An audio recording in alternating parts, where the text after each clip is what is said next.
wabarakatuh. Selamat siang.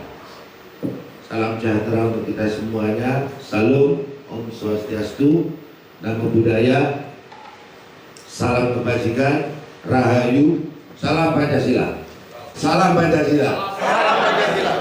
Yang kami hormati Bapak Ibu semuanya, khususnya ini udah kayak tangga kakak saya ini, Mas Rudi Kamri. Kok Kamri kan bagusan BMW sebenarnya. Yang saya hormati sahabat saya Pak Sofyan Sori dan para Bapak Ibu semua, mohon maaf tidak bisa saya sebutkan satu persatu tanpa mengurangi rasa takzim hormat saya kepada Bapak Ibu semuanya yang hadir. Karena di sini tidak disebutkan nama saya, namanya BNPT, maka amirnya BNPT itu Pak Kepala BNPT, Komisaris Jenderal Polisi Dr. Boy Rabi Amr. Maka saya sebagai direkturnya atau bawahannya tentunya menjadi kewajiban untuk menyampaikan salam hormat untuk Bapak Ibu semua dari beliau, dan permohonan maaf karena beliau ada di India sekarang. Nah, kemarin setelah alhamdulillah kegiatan sukses di G20 dan tepuk tangan untuk Indonesia. Nah, sekali lagi apresiasi yang besar, yang tinggi kepada panitia telah menyelenggarakan kegiatan ini dengan tema tadi yang disampaikan ya, tentang radikalisme, terorisme ataupun potensi bahaya dalam menghadapi politik identitas atau politisasi agama, terutama di pemilu 2024. Kalau kita berbicara terorisme, itu bukan tujuan. Terorisme itu adalah tindakan atau perbuatan yang menggunakan kekerasan atau ancaman kekerasan. Jadi kekerasan di sini tidak hanya fisik, tapi juga psikis, non fisik, termasuk verbal.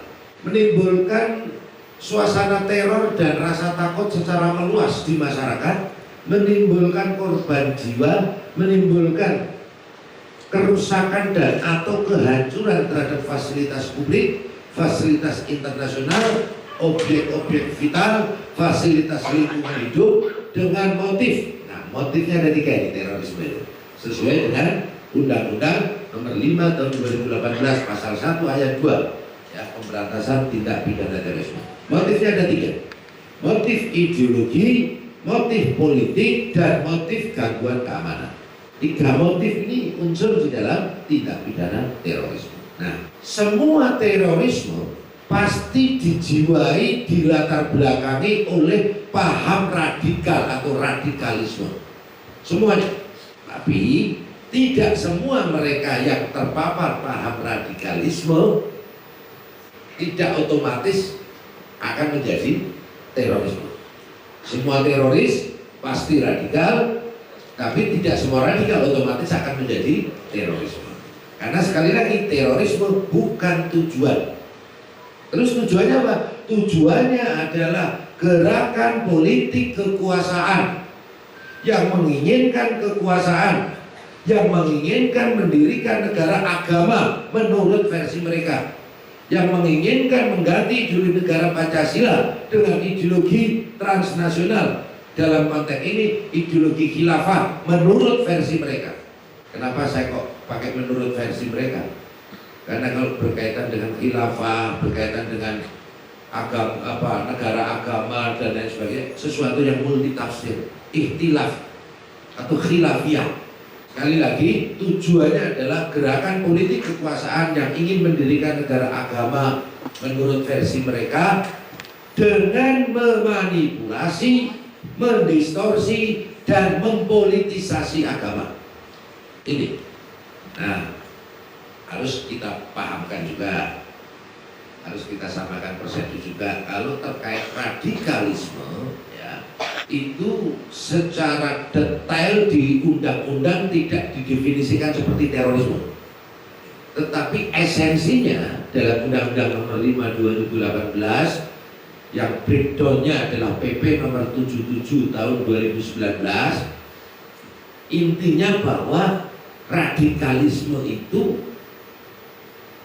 mereka yang anti Pancasila, anti Bhinneka Tunggal Ika, anti NKRI, anti Undang-Undang Dasar 1945. Intinya di sini. Tapi kalau kita mau bicara sedikit akademik, ya kita lihat KBBI, Kamus Besar Bahasa Indonesia. Di itu disebutkan bahwa radikalisme adalah paham atau ideologi yang menginginkan perubahan secara radikal, secara mengakar, secara fundamental atau mendasar, secara drastis terhadap tatanan sosial politik yang sudah mapan atau yang sudah menjadi konsensus. Apa tatanan sosial politik bangsa Indonesia yang sudah menjadi konsensus? Pancasila, Bhinneka Tunggal Ika, NKRI, Undang-Undang Dasar 1945 itu kuncinya. Jadi apa yang dimaksud radikalisme di sini? Radikalisme di sini otomatis dalam perspektif ketahanan nasional dibagi tiga, atau ekstremisme lah kalau dalam terminologi asing, yaitu radikalisme kanan, radikalisme kiri, dan radikalisme lainnya. Radikalisme kanan yang mengatasnamakan agama, ya dalam konteks ini khilafahisme, wahabisme, daulahisme, pokoknya ingin mendirikan negara agama. Ya. Kemudian radikalisme kiri, komunisme, marxisme, leninisme, dan radikalisme lainnya, liberalisme, sekularisme, kapitalisme. Ini semua ekstremisme, ini semua radikalisme. Nah, mungkin yang dimaksud oleh panitia di sini radikalisme kanan dan lainnya. Kenapa kok kanan dan lainnya? Karena untuk radikalisme kiri, insya Allah sudah tuntas, Bapak Ibu. Kenapa? Karena sudah ada regulasi yang melarangnya kuat sekali, yaitu TAP MPRS nomor 25 Romawi tahun 1966, larangan penyebarluasan propaganda ideologi komunisme, marxisme, leninisme. Dan pasca reformasi dikuatkan lagi dengan Undang-Undang nomor 27 tahun 1999. Jadi kalau ada kebangkitan komunisme, PKI, itu tinggal laporkan polisi. Semua polisi bisa untuk menindak atau memproses hukum. Kenapa? Sudah ada undang-undangnya. Tidak harus nunggu Densus atau BNPT, karena Densus BNPT ngurusi yang terkait teroris yang berkaitan dengan Undang-Undang Nomor 5 2014, yaitu tentang pemberantasan tindak pidana terorisme. Nah, yang menjadi masalah kita saat ini adalah radikalisme atau ekstremisme lainnya dan kanan. Radikalisme lainnya yang memunculkan kebebasan tak terbatas, kemudian oligarki. ya mohon maaf, kita harus fair aja ya, kita harus fair aja. 1% menguasai. Nah, kemudian radikalisme kanan, ya khilafahisme, HTI, ya FPI dan lain sebagainya lah. Ini walaupun sudah dibubarkan, walaupun sudah dilarang, tetapi yang dilarang, yang dibubarkan adalah organisasinya dengan menggunakan Undang-Undang Ormas nomor 16 tahun 2017. Ideologinya belum, sehingga masif ya mempropagandakan, mengganti sistem, ya kan? Nah, seperti itu. Nah, kalau radikalisme lainnya kan kebebasan tak terbatas, ya. RUU KUHP mau disahkan, diprotes masalah mengkritisi atau apa penghinaan presiden, betul lah. Orang tuanya orang lain atau presiden asing aja diatur pidananya kalau dihina, lah orang tua sendiri malah. Nah, ini juga liberalisme, apa ini juga radikalisme juga seperti itu. Tapi radikalisme, liberalisme. Orang liberal, orang bebas kan bagus ya.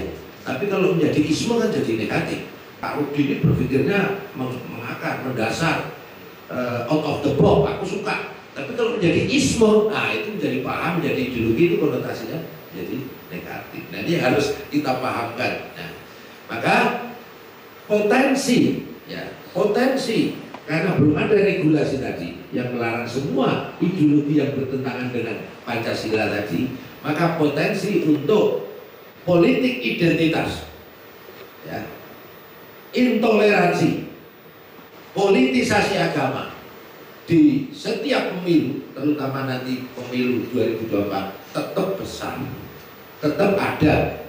Cuman kita semua berharap moga-moga terminimalisasi. Ya, cuman ya syaratnya satu, undang-undang RUKUHP harus segera disahkan. Karena di situ ada klausal pasal, kalau nggak salah itu pasal 188, 189 dan 190, ya. Itu yang melarang penyebarluasan propaganda ideologi-ideologi transnasional, ideologi yang anti Pancasila.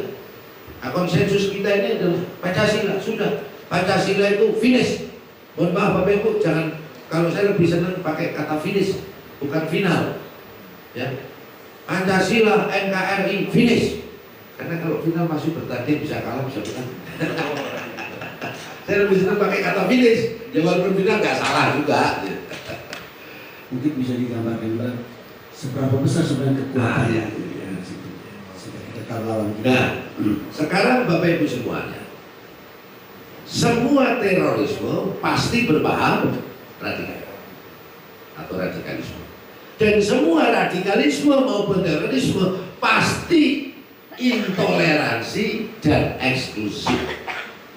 Makanya para surveyor kan sering memilah atau mengklasifikasi atau membuat suatu leveling, ya. Yang tahapan pertama, seseorang itu eksklusif dulu, ya. Kemudian eksklusif itu dalam konteks Islam, ya. Teroris yang mengatasnamakan Islam itu biasanya doktrin al-wala wal bara. Al-wala wal bara itu monoloyalitas, ya, atau taklid buta terhadap pemimpinnya, kelompoknya ataupun amirnya. Nah, kalau sudah eksklusif, ini biasanya pastilah, saya mengatakan biasanya pasti akan ke intoleransi terhadap keragaman maupun perbedaan. Ya, jadi merasa paling benar, merasa paling ahli surga, merasa paling Islami, merasa paling agamis, orang lain salah, orang lain bid'ah, sesat. Bahwa Tuhan di alam semesta itu sama atau beda Bapak Ibu? Sama. Tuhan saya, Tuhannya Pak Ignatius, ya, Tuhannya Pak Putu, Tuhannya Romo, pastor, pendeta, di alam semesta ini sama. Maka dirumuskan oleh founding father kita ketuhanan yang Maha Esa. Maka kalau berdoa itu Tuhannya sama, hanya caranya berbeda. Makanya benar tadi yang MC tadi mengatakan kami akan memimpin doa secara Islam, mohon yang lainnya berkenan menyesuaikan, itu cukup. Tuhannya sama, caranya beda, cara berdoanya beda, tempat ibadahnya beda, konsep ketuhanannya beda. Kalau udah bicara berbeda, nggak boleh disama-samakan, tapi yang sama harus ditonjolkan, tidak boleh dibeda-bedakan. Yang berbeda lakum dinukum